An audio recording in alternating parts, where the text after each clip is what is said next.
Shalom. First and foremost, I want to give all praises to Yahweh Bahasham, Yahweh Shai Bahasham, Waka Akwadash.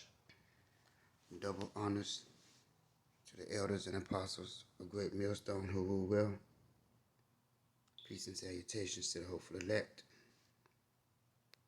Now I want to just get into a quick lesson and just to, it's more out of obedience. I feel it's, Elder Apostle Tuhar from Great Millstone did make a comment in one of his videos recently that if you're not teaching about this, then there's a problem. You know, everybody should be teaching. Everybody who is teaching should be teaching about this. So I wanted to make sure I went into it at least just a little bit. Slakia. So let me highlight these scriptures.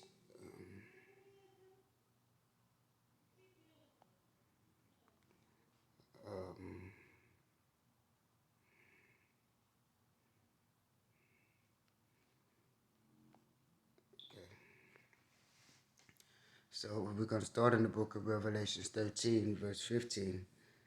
And it says, and he had power to give life unto the image of the beast, that the image of the beast should both speak, and cause that as many as would not worship the image of the beast should be killed.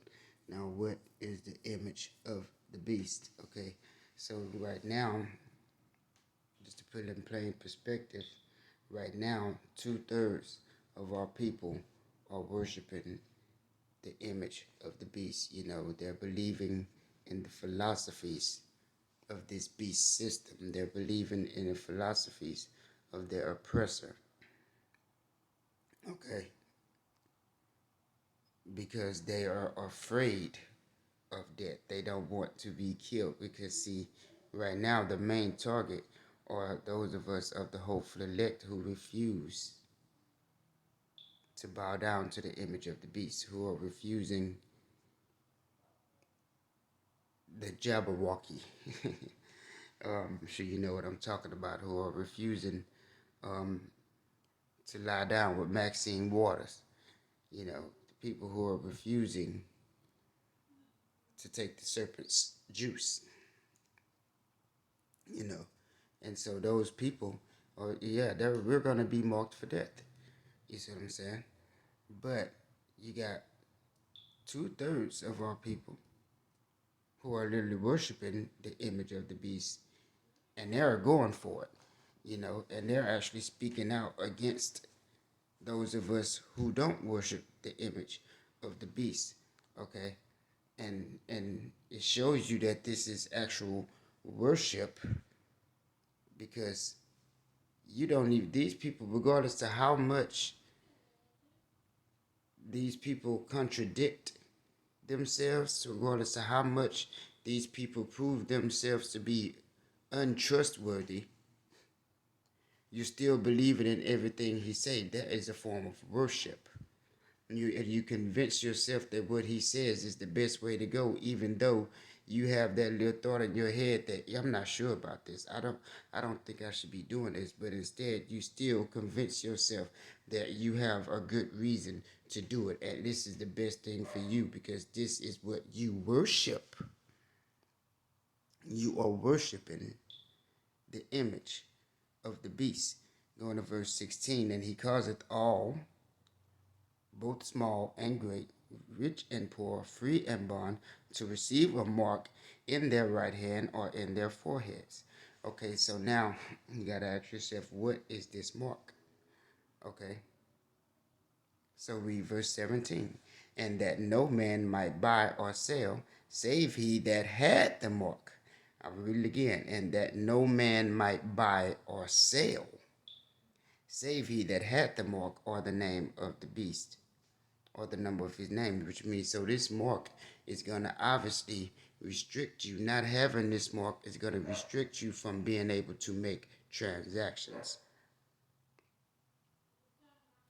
This mark, not having this mark, is going to restrict you from being able to make financial transactions. Okay, you will not be able to buy anything. You will not be able to sell anything because this mark, buying and selling, is all associated with this mark. Okay, and so just in using common sense, you got to know that this mark is that Frito-Lay chip. Okay, and this is just me speaking in code, of course, because um, I mean, the truth hurts, so they'll take this video down, you know, and they've been doing it, you know.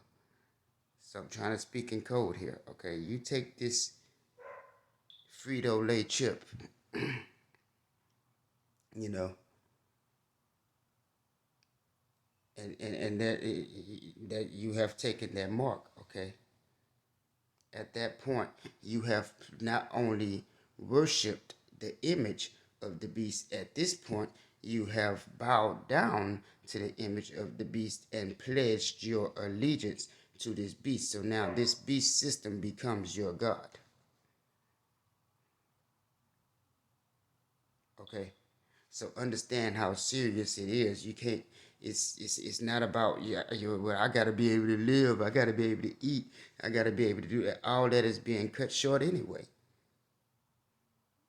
Okay, you are not going to be able to live. You are not going to be able to eat real food. You are not. You are going to simply have to do what you are programmed to do because now with this Frito-Lay chip, you have been engaged. You have been connected to a computer database that controls you.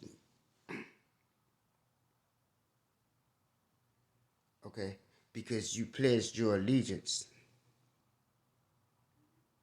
to this beast system.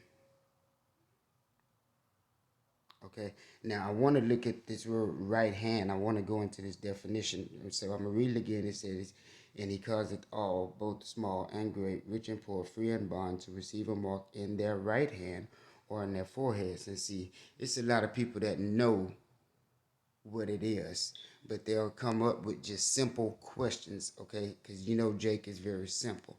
So they'll come up with simple questions like, what if I get it in my left hand? So let's go into this definition of right hand, just to prove a point here.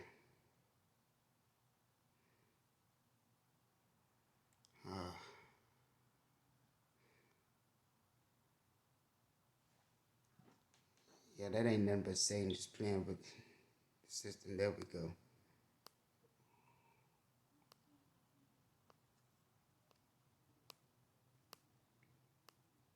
Okay, so here's the definition of right hand, the biblical meaning.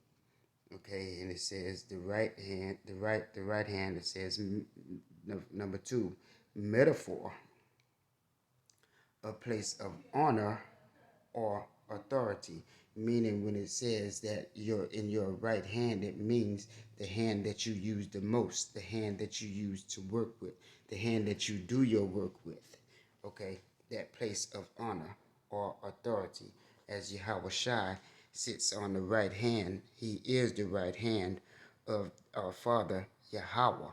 Okay, because the Lord does all his good work. All the good work the Lord does is through Yahweh Shai,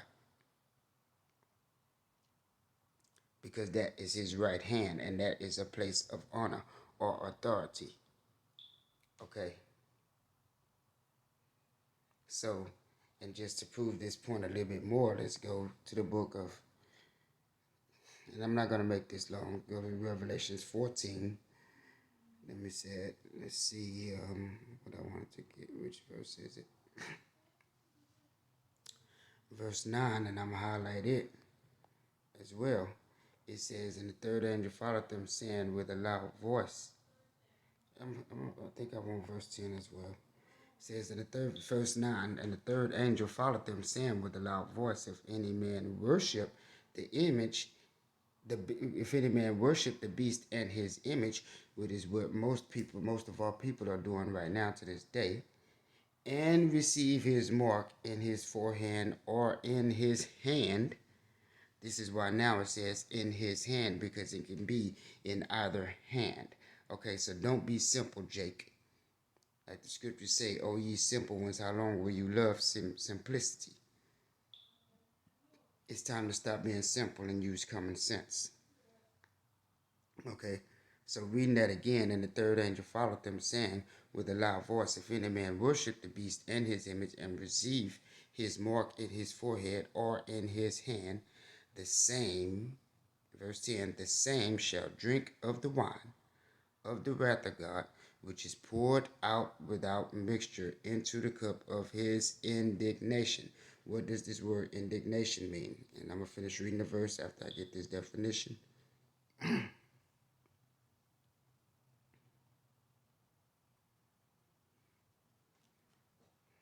on, come on, come on.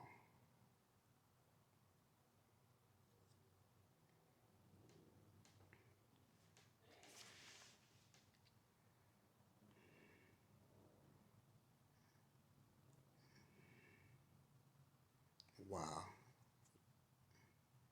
We try it again.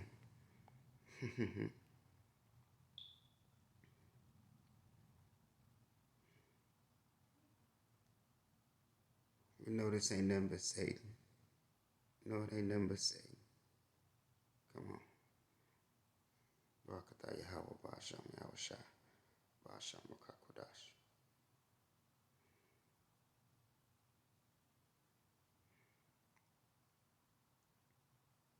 There we go. Call the Lord Yahweh Ba'asham Yahushua. Okay, so this word indignation,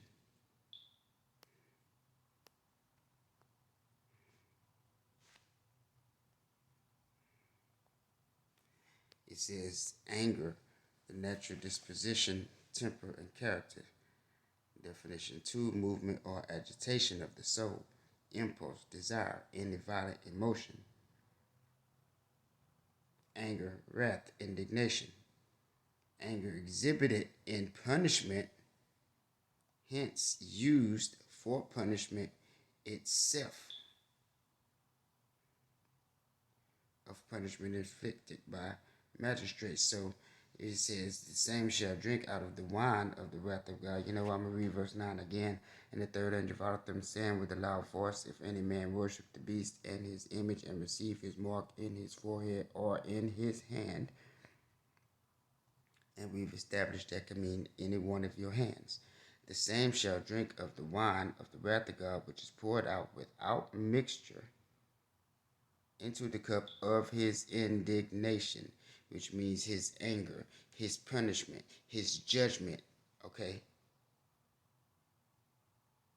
And he shall be tormented with fire and brimstone in the presence of the holy angels and in the presence of the Lamb. Okay?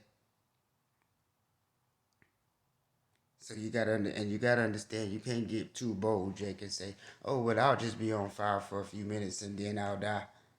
Oh no. Let's read verse 11. I'm gonna highlight it. Let me go ahead and go to verse 11. And the smoke of their torment ascended up forever and ever, and they have no rest day nor night, who worship the beast and his image, and whosoever receiveth the mark of his name. Verse 12. Here is the patience of the saints. Here are they that keep the commandments of Yahweh and the faith of Yahweh Shai HaMashiach. So, point being, in verse 11, the Lord can definitely and will definitely make your torment feel like an eternity. Okay, you are gonna feel, it's gonna feel like an eternity. You are going to have to suffer for worshiping the beast and receiving the mark of the beast. Okay, which we have already established what that is. That's that Frito-Lay potato chip. Be smart, Jake.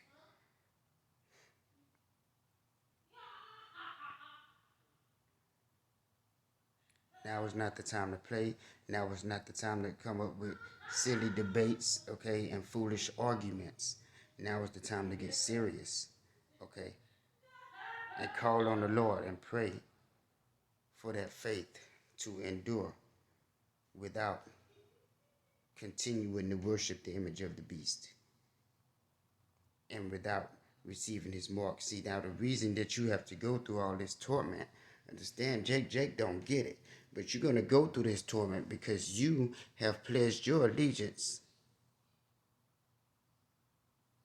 okay, to this beast system and made this beast system your God. But the Lord did say that there should be no other gods before me. So you want to continue to do idol worship, and then you have pledged your allegiance to this idol. You have pledged your allegiance to actually the enemy of the Lord and made him your God when you take this mark, when you receive this mark. So understand the seriousness of this. This is not to be played with. This is not a game. Okay?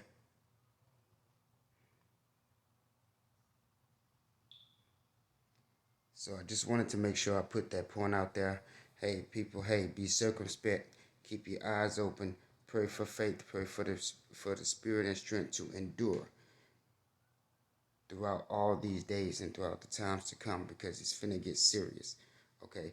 And this man is finna implement this, and he's really about to try to force this mark upon you, upon all of us. Okay, we have to stay in prayer. We have to keep ourselves rooted, stay in prayer, and continue to pray for the strength to endure without taking or receiving this mark, without pledging our allegiance to this beast system. We won't be able to buy or sell. Okay, so we know that the Lord will sustain us. We have to believe that. We have to wholeheartedly believe that the Lord will sustain us. And like I said, we put our faith in the Lord. Yahweh Ba'asham Yahweh Shah. And like that, you can't go wrong. So with that, I hope you brothers and sisters were edified. Peace and salutations to the elect. Brothers and sisters, we almost out of there. Stay strong. Stay prayed up. Keep yourselves rooted. Keep doing the work. And stay faithful. With that, Shalom, Barakatah.